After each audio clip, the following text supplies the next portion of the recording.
A $500 dress felt like a betrayal. Not to anyone else, but to Audrey Jensen, it was a cheap knockoff of the life she once knew, a life that had been ripped away by the man sitting opposite her.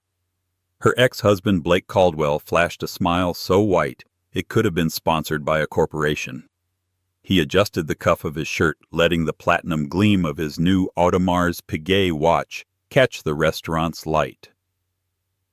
"It's just a little something," he'd said, a bonus for closing the Henderson deal. He was bragging not to his new fiancée but directly at Audrey.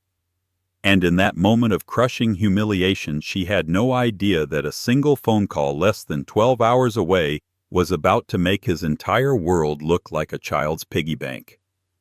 The reservation was for 3, but the 4th chair at the table in the middle of Veritas, one of downtown Chicago's most pretentiously expensive restaurants, felt like a ghost.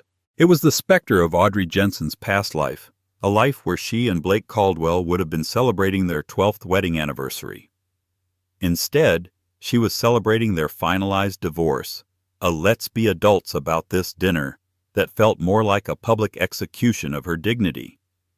Across from her, Blake was performing. He wasn't just a man. He was a walking, talking press release for his own success.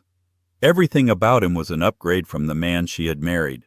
His suit was a custom Tom Ford, a stark contrast to the off-the-rack department store suits he wore when she was working 2 jobs to put him through his MBA program. His hair was perfectly styled, his teeth unnaturally white. He had outsourced the man he was for a shinier model. The third person at the table was the primary reason for this upgrade, Tiffany Dubois. She was 26, with hair the color of spun gold, and eyes that held the shrewd calculating glint of a woman who knew her market value. She clung to Blake's arm, her fingers adorned with a diamond the size of a small quail egg intertwined with his. "Audrey, you look... well..." Blake said the word "well" carrying the weight of 1,000 unspoken insults. It meant plain. It meant exactly as I remember. It meant, thank God I'm not with you anymore. Audrey smoothed down the fabric of her navy blue dress, the most expensive thing she'd bought in 2 years. It had cost her a week's salary from her job as a research librarian at the Harold Washington Library Center. "It's good to see you too, Blake. Tiffany." Tiffany offered a smile that didn't reach her eyes. "Blake has told me so much about you. It's just so brave of you to start over at your age." Audrey was 38. The comment was a perfectly aimed dart, and it hit its mark. She forced a smile. "It's a challenge." The waiter arrived and Blake took control, ordering a bottle of Chateau Margaux without glancing at the price. When it arrived, he made a show of swirling it, sniffing it, and pontificating on its notes of cedar and black currant to the sommelier, who looked on with bored professionalism. "We just got back from Monaco," Blake announced to the table, though his eyes were fixed on Audrey. "The Grand Prix. You can't imagine the energy, Aud. We chartered a yacht with some of my new partners from Goldman Sachs. The Henderson deal I closed last quarter. Let's just say it put me in a new bracket." He leaned forward conspiratorially. "They're talking about making me the youngest regional director in the firm's history." Audrey took a sip of water. She remembered the Blake who celebrated a $5,000 bonus by buying a used Honda Civic and taking her for pizza. That man was gone. This new Blake measured life in European cities, luxury brands, and the envious glances of others. "That's wonderful, Blake," she said, her voice even. "I'm happy for you." The lie tasted like ash in her mouth. "And this little thing?" Tiffany said, waggling her finger so the diamond caught the light and shattered it into 100 tiny, painful shards.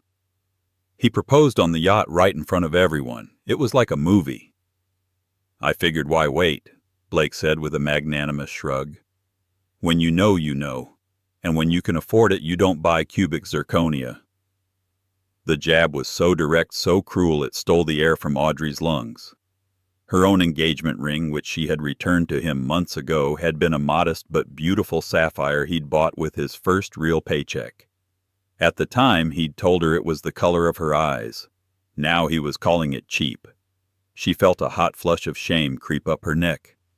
She had to get out. She put her napkin on the table. You know it's getting late and I have an early start tomorrow. Blake's face fell into a mask of mock concern. Oh, already, Audrey, the night is young. You should live a little. What's the rush? Shelving books. Tiffany giggled a high tinkling sound that grated on Audrey's nerves. That was it. The final cut. Audrey stood up, her composure a fragile veneer. Congratulations on everything, Blake. Truly. I wish you both a lifetime of happiness. She looked him in the eye, letting him see the flicker of the woman he had once loved, the woman he had discarded. You've got everything you ever wanted. She turned and walked away, not looking back. She could feel his eyes on her, feel his smug satisfaction radiating across the restaurant. She didn't let the tears fall until she was outside the cold Chicago wind, a welcome shock to her system. Hailing a cab, she gave the driver her address, a small rent-controlled apartment in Lincoln Park that suddenly felt less like a sanctuary and more like a cage. Back in her apartment, surrounded by the comforting silence of her books, she allowed herself to crumble. She had given that man the best decade of her life. She'd supported his dreams, celebrated his small victories, and comforted him through his failures. She had been the scaffolding upon which he built this new glittering life, and once he reached the top, he'd simply kicked it away. She made a cup of tea, her hands trembling slightly. She sat in her worn armchair, the city lights twinkling outside her window. She felt profoundly and utterly alone, a footnote in the grand, important story of Blake Caldwell. As she drifted into a restless sleep, she made a quiet promise to herself: no more. No more looking back. Tomorrow she would focus on her simple, quiet life. It might not be glamorous, but it was hers. She had no way of knowing that her simple, quiet life was about to end spectacularly and irrevocably. The next morning, as she was getting ready for work, her phone rang. It was an unfamiliar number with a downtown area code. "Is this Ms. Audrey Jensen?" a man's voice asked. It was deep, formal, and carried an air of immense gravity. "Yes, this is she." "Ms. Jensen, my name is Arthur Pendleton. I am a senior partner at the law firm of Kirkland & Ellis. I am calling you on behalf of the estate of my client, Mr. Walter Finch. I'm afraid I have some news. Mr. Finch passed away 2 days ago." Audrey sank onto her sofa. Mr. Finch, Walter, a quiet elderly man who came into the library every Tuesday and Thursday like clockwork.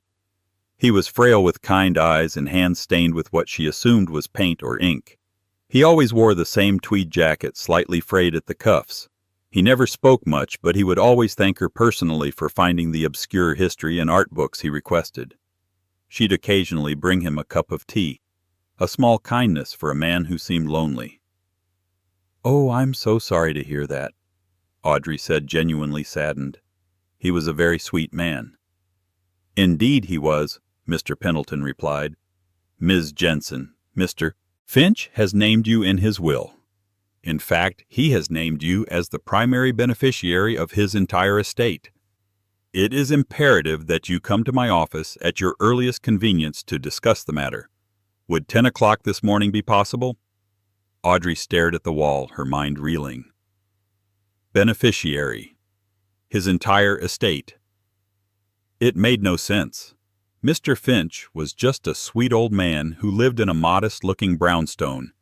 Maybe he'd left her a few of his books, or perhaps a small sum of money as a thank you. "Yes," she said, her voice a whisper. "Yes, 10 o'clock is fine." After hanging up, she stood motionless for a full minute. A small, irrational flicker of hope ignited within her. Maybe this was something. Maybe this was a sign that her luck was about to change. Maybe Mr. Finch had left her a few $1,000s, enough to pay off her credit card debt, enough for a real vacation. Enough to feel like she wasn't completely drowning. She had no idea she wasn't just about to get a life raft. She was about to inherit the entire ocean. The offices of Kirkland & Ellis were located on the 58th floor of a skyscraper in the heart of the Chicago Loop. The lobby was a cathedral of marble and glass, exuding a silent, intimidating power. Audrey, in her simple work dress, felt as out of place as a sparrow in an eagle's nest. She clutched her worn leather satchel to her chest like a shield. Arthur Pendleton's office was even more imposing. One entire wall was a floor-to-ceiling window offering a godlike view of the city and Lake Michigan. The other walls were lined with mahogany bookshelves filled with leather-bound legal tomes. Mr. Pendleton himself was exactly as his voice had suggested, tall, impeccably dressed in a gray suit with a mane of silver hair and a calm, steady gaze. He rose from behind a desk the size of a small car to greet her. "Ms. Jensen, thank you for coming on such short notice," he said, shaking her hand. His grip was firm and reassuring. "Please have a seat." Audrey sat in one of the plush leather chairs opposite him. "Mr. Pendleton, I'm still in shock about Mr. Finch, and to be honest, I'm very confused. I knew him only from the library. I can't imagine why he would include me in his will." Arthur Pendleton steepled his fingers, his expression unreadable. "Walter was a man of particular principles, Ms. Jensen. He valued character above all else. He observed you for nearly 3 years. He saw your kindness, your patience, not just with him, but with every person who came into that library, from the disruptive teenagers to the homeless seeking warmth. He told me you were a person of quiet integrity in a loud and vulgar world. He believed you were the only person he could trust." "Trust with what?" Audrey asked, her voice barely a whisper. Pendleton slid a thick bound document across the polished surface of the desk. "This is a copy of Mr. Finch's last will and testament. To put it directly, Ms. Jensen, Walter was not just a retired art enthusiast. He was the founder, sole shareholder, and reclusive chairman of Finch Global Consolidated." The name meant nothing to Audrey. Pendleton seemed to anticipate this. "Finch Global is a privately held multinational conglomerate. Its holdings are vast and diverse, including commercial real estate across North America, a majority stake in 3 major tech startups in Silicon Valley, a portfolio of rare art currently valued at over $900 million, and controlling interests in various shipping and manufacturing industries. It is one of the largest private corporations in the country." Audrey's head was spinning. She felt a strange, dizzying sensation, as if the room were tilting on its axis. I don't understand." The man in the frayed tweed jacket. "Walter eschewed the trappings of wealth," Pendleton explained. "He grew to despise the world his money attracted. He lived simply so he could observe people as they truly were, not as they presented themselves to a billionaire. You, Ms. Jensen, passed a test you never knew you were taking." He opened the will and cleared his throat. "I'll skip the legal formalities and get to the relevant clause. To Audrey Jensen, for her unwavering kindness and decency, a quality I have found to be the world's rarest and most valuable commodity, I hereby bequeath my entire estate without exception or reservation." He paused, letting the words hang in the air. "This includes his personal properties, his art collection, his investment portfolios, and 100% of the shares, and therefore total control of Finch Global Consolidated." Pendleton looked at her over the top of his half-moon glasses. "Miss Jensen, after liquidating certain assets to cover estate taxes, the estimated net worth of your inheritance is approximately $18.7 billion. The number was so absurd, so astronomical, that it didn't even register as real. It was a string of sounds, a concept as abstract as infinity." Audrey stared at him, her mouth agape. She felt a hysterical laugh bubble up in her throat, but she choked it down. $18.7 billion. She repeated the words, feeling foreign on her tongue. "There must be a mistake. He must have relatives. A family." "He has one living relative, a nephew named Gideon Finch, from whom he was deeply estranged. Walter believed Gideon to be a man of profound greed and weak character. He has been explicitly and deliberately disinherited. I expect he will contest the will, but I assure you Walter's instructions were ironclad. We are fully prepared for a legal battle." Audrey's mind flashed back to the dinner last night. Blake so proud of his bonus, his new bracket. His Audemars Piguet watch probably cost $50,000. She now owned assets that could buy the entire company that made the watch, and the company that employed Blake in the entire city, block the restaurant was on, and still have billions left over. The sheer cosmic irony of it was overwhelming. "There is one condition," Pendleton continued, pulling her back to the terrifying reality of the moment. Walter did not want his life's work to be dismantled or simply liquidated. He stipulated that for you to inherit, you must assume his role as chairperson of the board of Finch Global for a period of no less than 5 years. You don't have to run the day-to-day operations. There is a CEO and a competent executive team for that, but you must hold the position, attend board meetings, and guide the company's overall direction. He wrote, "I trust her moral compass more than any MBA's balance sheet." A librarian. They wanted a librarian to chair the board of a multi-billion-dollar corporation. It was the most ludicrous thing she had ever heard. "Me, I don't know the first thing about business," she stammered. "I arrange books on shelves. I help people find information. I can't run a company." "Walter believed you could," Pendleton said calmly. "And my job as executor of the estate and Walter's longtime counsel is to provide you with all the resources you need to succeed. Tutors, advisors, legal counsel, security, anything you require will be at your disposal. You simply have to accept." Accept. It was a simple word for a decision that would shatter her universe. She thought of her tiny apartment, her mounting bills, the soul-crushing pity in Blake's eyes. She thought of the freedom, the power, the ability to never, ever feel small again. She took a deep breath, the rarefied air of the 58th floor filling her lungs. "Okay," she said, her voice shaking but resolute. "I accept." The moment the words left her lips, a new life began. Pendleton slid a phone across the desk. "This is for you. It's a secure line. My number is programmed in. The first transfer of liquid assets to a new account set up in your name will occur within the hour. It will be an initial sum of $50 million for your immediate personal needs." $50 million for immediate needs. As she rode the elevator down, the world outside the glass walls seemed to rush by in a blur. She felt like an astronaut re-entering the atmosphere, rocketing into a world she no longer recognized. When she stepped out onto the street, the city noise, the traffic, the people, it all sounded and looked different. She wasn't just Audrey Jensen, the librarian, anymore. She was Audrey Jensen, one of the wealthiest women in the world.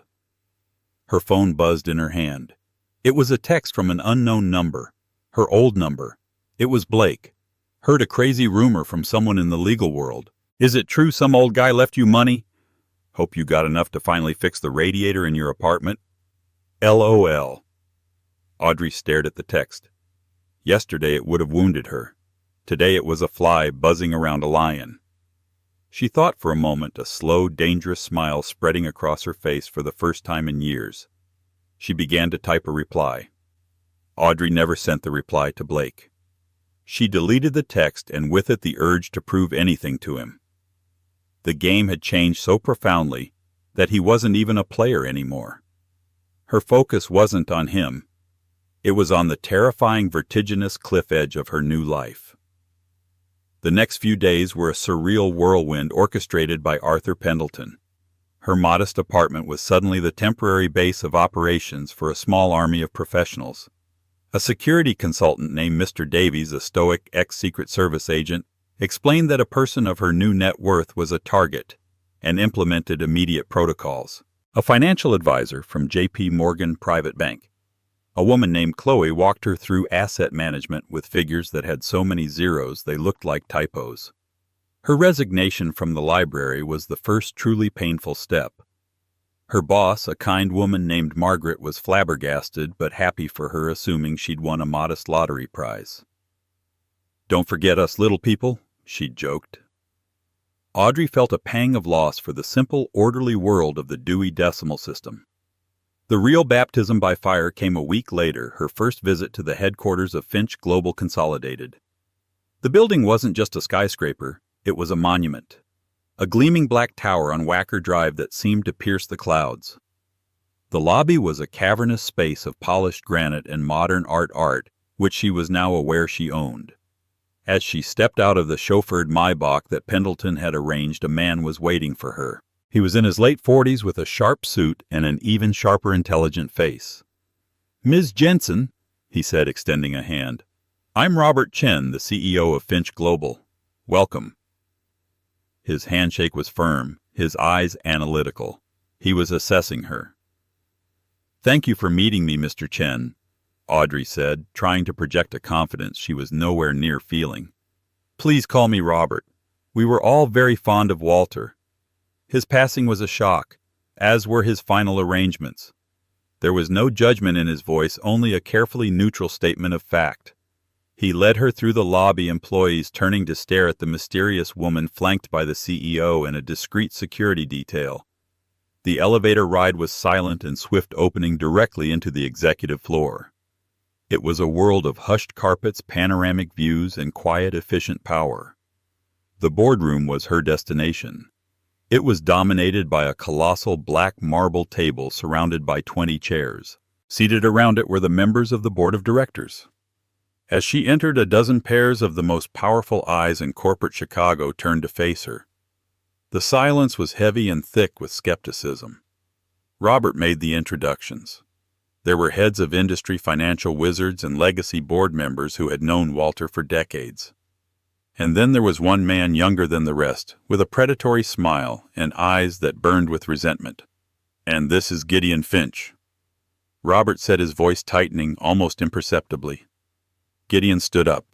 He was handsome in a cruel, sharp-edged way, dressed in an expensive suit that looked like it was tailored for a villain in a Bond movie. "So," Gideon began, his voice dripping with condescension as he circled the table toward her, "you're the librarian. The one my dear dementia-addled uncle decided was more qualified to oversee his legacy than his own flesh and blood." Audrey's heart hammered against her ribs, but she met his gaze.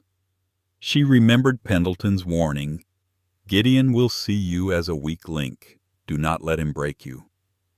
"Mr. Finch," she said, her voice steady, "I'm sorry for your loss, but I am here to honor your uncle's wishes." Gideon laughed, a short barking sound. "Honor his wishes. You're a charity case he picked up out of pity. You have no idea what this company is, what it does. The people at this table have built empires. You've been stamping books. Tell me, Ms. Jensen, what's your take on our Q3 earnings projection for the subsidiary in Singapore, or our current risk exposure in the South American logistics market?" The questions were designed to humiliate her, to expose her as an imposter. The other board members watched, their faces impassive. This was a test. Audrey felt a surge of adrenaline. The old Audrey would have shrunk. The new Audrey, the one with $18.7 billion in her corner, found a spine she didn't know she had. "You're right, Mr. Finch," she said clearly, her voice echoing in the silent room. "I don't have answers to those specific questions today. I'm not a finance expert. I'm a librarian. And as a librarian, I've learned one crucial skill: how to find the right information, ask the right questions, and listen to the experts. My expertise isn't in spreadsheets. It's in recognizing value. Your uncle valued my character. Perhaps he felt the board had enough experts in risk exposure and not enough in common decency." A flicker of something surprised respect crossed Robert Chen's face. Gideon was taken aback, his sneer faltering for a second. She wasn't finished. "I am the majority shareholder of this company now. That is a fact. I intend to learn everything I can, and I will rely on the expertise of Mr. Chen and the other dedicated members of this board. I will not be bullied, and I will not be underestimated. Now, if you'll excuse me, Mr. Chen was about to give me a tour of my company." She turned her back on Gideon, a calculated move of dismissal, and looked expectantly at Robert. After a beat of stunned silence, Robert Chen nodded, a small, genuine smile finally touching his lips. "Of course, Madam Chairwoman. Right this way." As she walked out of the boardroom, she didn't need to look back to know that she had made a dangerous and permanent enemy. But she had also survived her first test. She had stood in the lion's den and refused to be eaten. Meanwhile, across town, Blake Caldwell was having a very different kind of day. The crazy rumor he'd texted Audrey about had solidified into a city-shaking news story. It was a small piece in the Chicago Tribune's business section, but it was spreading like wildfire through the financial community. Reclusive billionaire Walter Finch leaves entire fortune to unknown librarian. Blake stared at the article on his computer screen, his coffee forgotten. It named her. Audrey Jensen. His Audrey. The woman he'd mocked for her small, insignificant life. 18.7 billion. He said the words out loud, but they made no sense. It was a typo. It had to be. He called his source a paralegal he knew who worked in estate law. "It's real, Blake," the paralegal said, his voice giddy with gossip. "The filing is public record. Finch Global. She owns all of it. Your ex-wife might be the richest woman in Illinois. Hell, maybe the entire Midwest." Blake hung up the phone. His hands were numb. The Audemars Piguet on his wrist suddenly felt cheap and gaudy. His Henderson deal bonus, the source of all his bragging, was less than a rounding error in Audrey's new bank account. Tiffany walked into his home office holding up 2 different shades of nail polish. "Blake, honey, which one screams Monaco wedding? The billionaire bling or the filthy rich fuchsia?" Blake looked at her, at the giant diamond on her finger, at her vacuous, smiling face, and for the first time he saw the full price tag of his new life. And he realized with a sickening, plummeting feeling in his gut that he had traded a winning lottery ticket for a handful of magic beans. He had divorced the Hope Diamond to marry a rhinestone. His mind began to race, a desperate, greedy calculation taking root. She loved him once, deeply. That had to still be there, buried underneath the hurt. He had to get to her. He had to fix this. He had thrown away a literal fortune, and he was going to get it back. The first wave of the attack was subtle. It began with whispers in the hallowed halls of finance and gossip columns in the city's glossiest magazines. Anonymous sources close to the Finch family began painting a picture of Audrey Jensen as a cunning, manipulative gold digger. They claimed she had preyed on a lonely, senile old man, worming her way into his life and poisoning him against his own family. The narrative was skillfully crafted. She was the bookish seductress, the quiet predator. Photos of her taken by paparazzi, who now stalked her every move, were juxtaposed with pictures of Gideon Finch, looking like a concerned, grieving nephew, unjustly robbed of his birthright. Blake Caldwell, watching from the sidelines, saw his opening. He and Tiffany began strategically attending charity galas and high-profile restaurant openings, places where they were sure to be seen and interviewed. "It's a complete shock to everyone," Blake would say to a society reporter, his face a mask of feigned concern. "Audrey is a simple woman. I loved her for that. But she was always impressionable. The idea of her running a global corporation is frankly terrifying. I'm worried for her," Tiffany would add, sighing delicately. "We just hope she's getting good advice. Money like that can attract the worst kind of people. It's a tragedy what's happened to the Finch family." They were positioning themselves as the concerned ex-husband and the compassionate fiancée, planting seeds of doubt about Audrey's competence and character. It was a death by 1,000 cuts, and it was working. The media narrative began to shift. Public opinion, initially charmed by the Cinderella story, started to sour. Was she really just a simple librarian, or was she something far more sinister? Audrey felt the pressure mounting. She was now living in a sprawling penthouse apartment atop the Four Seasons that Pendleton had insisted she occupy for security reasons. It had a breathtaking view of the city, but it felt like a gilded cage. Every time she went out, she was swarmed by reporters shouting questions. "Ms. Jensen, is it true you isolated Walter Finch from his family? What do you say to allegations that you took advantage of a vulnerable man? How does a librarian plan to manage an $18 billion portfolio?" The whispers reached the boardroom of Finch Global. At the next meeting, several board members who had been cautiously neutral were now openly hostile. They sided with Gideon, questioning every preliminary decision she made, second-guessing the advice of Robert Chen. "With all due respect, Madam Chairwoman," one particularly sour-faced director named Bernard snarled, "allowing a $5 million grant to the Chicago Public Library System as you've proposed seems like a sentimental and fiscally irresponsible vanity project. This is a business, not a charity." My uncle's business is currently under the stewardship of someone who thinks a balance sheet is something you use to level a wobbly bookshelf. Gideon chimed in to the snickers of his allies. Audrey felt her cheeks burn, but she held her ground. Mr. Finch valued literacy and education, she replied, her voice tight. That grant is an investment in the city where this company was built. It is non-negotiable. She won the point. Her shareholding power made the outcome inevitable, but it was a hollow victory. She could feel the tide turning against her. She was isolated, an outsider in a world that was actively trying to expel her. That evening, her best friend Jess Riley came over. Jess, a no-nonsense ER nurse, kicked off her shoes, raided the professionally stocked fridge for a beer, and plopped down on a sofa that probably cost more than her car. "Okay, Spill," Jess said. "I saw that smarmy ex of yours on TV last night looking all concerned. If I wasn't on duty, I would have thrown a brick at the screen. Are you okay?" Audrey finally let her guard down. The exhaustion and stress of the past few weeks washed over her. "I don't know if I can do this, Jess. They all hate me. They think I'm stupid and greedy. Gideon is filing a formal lawsuit to contest the will, claiming I exerted undue influence on Walter. Blake is out there poisoning the well, making me sound like a fool. Maybe they're right. Maybe I am just a librarian who is in way over her head."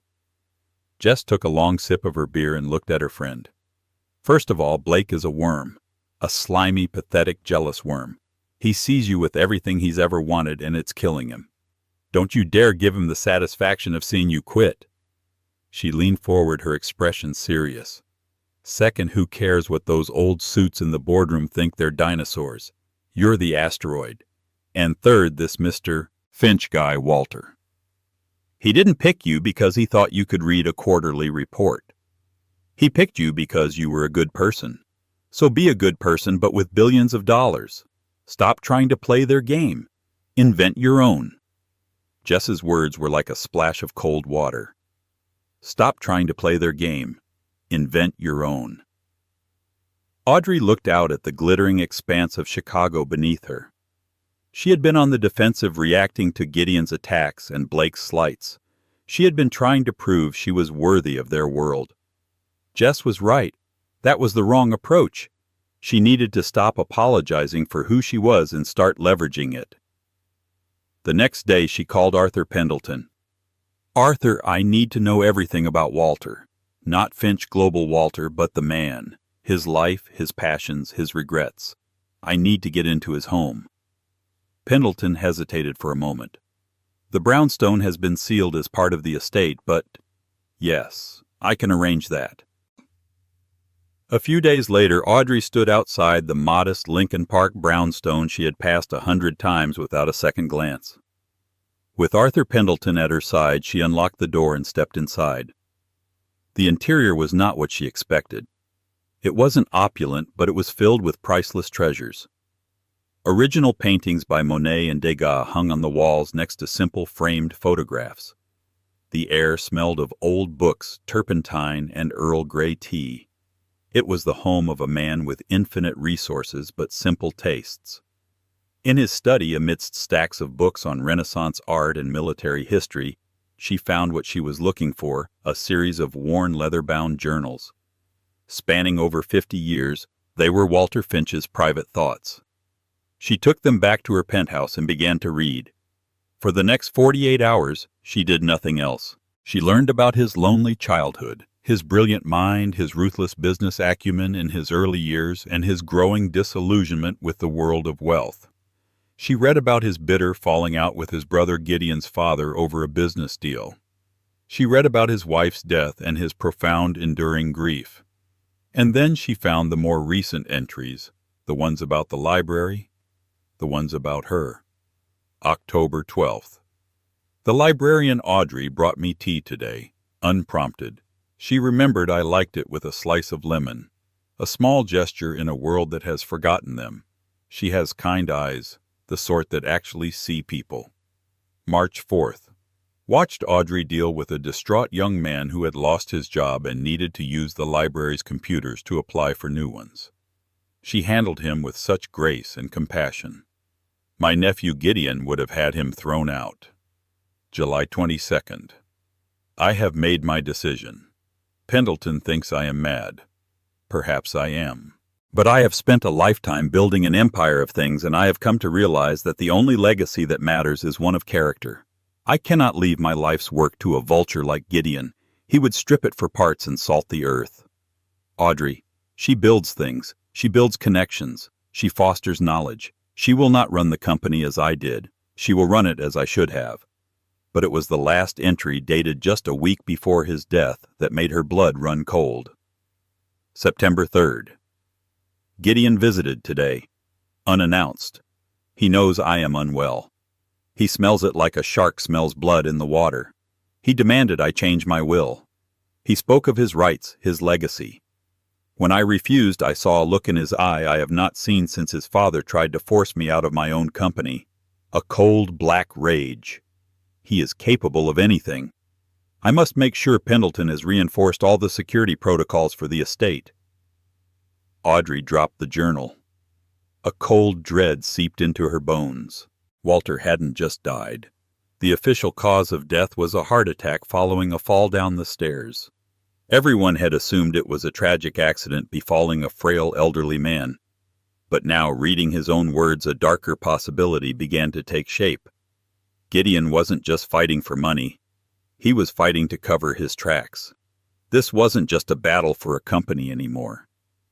It was a fight for justice. And Audrey, the quiet librarian, was the only one who could see it through. Armed with Walter's journals, Audrey felt a profound shift within herself. The fear and insecurity that had plagued her were replaced by a cold, clear sense of purpose. She wasn't just protecting an inheritance anymore. She was defending a legacy and seeking justice for the man who had inexplicably trusted her. Her first move was strategic and completely unexpected. She called a press conference, not at Finch Global headquarters, but on the steps of the main branch of the Chicago Public Library, the place where her old life and new life collided. Dressed in a simple, elegant but understated dark suit, she faced the rabble of reporters. She wasn't flanked by lawyers or executives, but by Margaret, her old boss from the library, and the board members of the city's literacy programs. She didn't address the rumors or Gideon's lawsuit directly. Instead, she spoke about Walter Finch, the man. She read select passages from his journals, carefully omitting the final incriminating entry sharing his love for the city, his belief in education, and his passion for art. She painted a portrait of a man the world didn't know. Walter Finch built an empire, but he never lost sight of the fact that a city's greatest asset is its people, she said, her voice clear and strong. He believed that knowledge, like opportunity, should be accessible to everyone, not just a privileged few. And then she made her announcement. In honor of his vision, I am announcing the formation of the Finch Education Foundation. Finch Global is immediately endowing it with an initial grant of $500 million. A collective gasp went through the crowd of reporters. This foundation, she continued, will be dedicated to modernizing public libraries, funding scholarships for underprivileged students, and supporting adult literacy programs across the state of Illinois. This is not a vanity project. This is the new cornerstone of Finch Global's corporate philosophy. We will be a company that measures its success not just by its profit margins, but by its positive impact on the community. This is the legacy Walter Finch truly wanted. The story was a bombshell. It completely reframed the narrative. Audrey wasn't the greedy gold digger anymore. She was a philanthropist, a faithful steward of a beloved benefactor's true wishes. The headlines the next day were laudatory. The librarian's gift, Audrey Jensen pledges $500 million to education. Finch Global charts a new charitable course. Gideon and his allies were blindsided. By attacking her now, they would look like they were attacking libraries and scholarships. She had seized the moral high ground. In the boardroom, the tide of opinion began to turn. Several of the previously hostile board members now looked at her with a newfound respect. They were businessmen, and they understood the power of good PR. Audrey's move was not just generous, it was brilliant. While the public battle raged, Audrey began a silent private war. She met with Arthur Pendleton and Mr. Davies, the ex-Secret Service security chief. She showed them the final entry in Walter's journal. "I believe Gideon may have had something to do with his uncle's death," she said, her voice low. Pendleton's face was grim. "I had my suspicions, but without evidence. A heart attack after a fall is plausible for a man of his age and condition." "Davies," Audrey said, turning to the security expert, "you're the best. I want you to assemble a team of the best private investigators you can find. I don't care about the cost. Go over every minute of the last week of Walter's life. The official police report the coroner's finding security footage from the street, his household staff. Find something they missed." Davies simply nodded. "Consider it done, Ms. Jensen." While the investigation began its quiet work, Audrey threw herself into learning the business. She spent 12 hours a day with Robert Chen and a team of tutors Pendleton had hired. She devoured information on every subsidiary, every investment, every market. She was a librarian, after all. Research was her superpower. She filled notebooks, asked endless questions, and slowly the vast, complex machine of Finch Global began to make sense to her. She discovered she had a knack for it. Her librarian's mind, trained to see patterns and connections, allowed her to look at the company differently. She wasn't bogged down by years of corporate dogma. She saw inefficiencies the lifers had missed and opportunities they had dismissed. Her first major business decision came during a review of the company's real estate portfolio. One of the holdings was a struggling manufacturing plant in a rundown part of Ohio that was slated to be closed, laying off 800 workers. The board saw it as a simple, necessary cut to stop the financial bleeding. Audrey saw something else. She spent a week researching the plant, the town, and emerging green technologies. She then called a meeting. "We are not closing the Akron plant," she announced. "We are going to invest $150 million to retool it. We're going to stop manufacturing outdated automotive parts and start producing components for solar panels and wind turbines. The green energy sector is the future, and this is our entry point. We retain the workforce, we revitalize a town, and we position Finch Global to be a leader in a growth industry for the next 50 years. The old guard Gideon's faction scoffed. It was a massive risk, but Robert Chen and the younger, more forward-thinking members of the board saw the genius in it. It was bold, socially responsible, and potentially incredibly profitable. With her authority as majority shareholder, the motion passed. Meanwhile, Blake's world was beginning to unravel. Audrey's philanthropic masterstroke had made him look petty and foolish. His concern now sounded like sour grapes. At work, his colleagues began to look at him with a mixture of pity and contempt. He was the guy who had fumbled the winning lottery ticket. The Henderson deal, once his crowning achievement, was now old news. He was failing to land new clients, his Midas touch seemingly gone. Tiffany was also growing impatient. The high-flying life Blake had promised was being financed by an increasing mountain of debt. She wanted a bigger apartment, a summer home in the Hamptons, a wedding that would be the envy of Chicago society. "When are you going to talk to her?" she demanded one night, scrolling through photos of Audrey at the library press conference.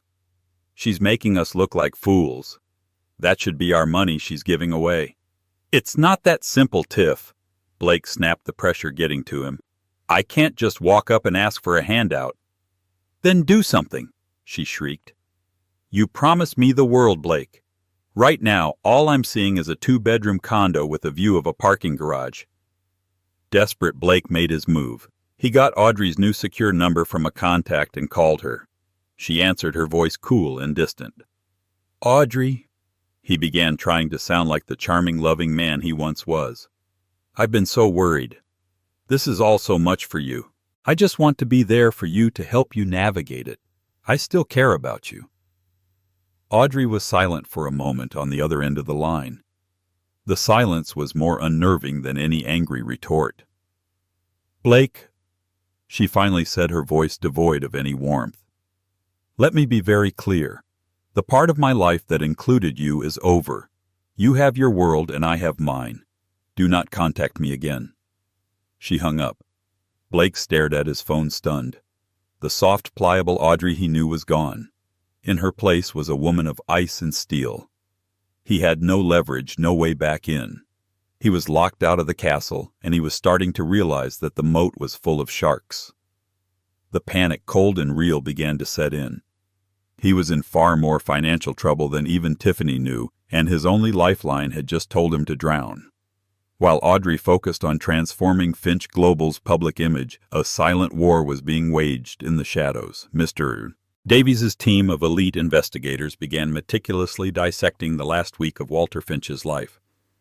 For weeks, the official narrative of a tragic accident held firm. The breakthrough, when it came, was digital. A young analyst bypassing traditional methods uncovered the data logs from Walter's smart home system. The data revealed a chilling anomaly. On the afternoon Walter died, someone had remotely lowered the temperature in his wing of the house to a harsh 55 degrees. For Walter, who suffered from a condition that caused numbness in his extremities in response to cold, this was a death sentence. It was designed to make him lose his footing at the top of the grand staircase, an untraceable weapon.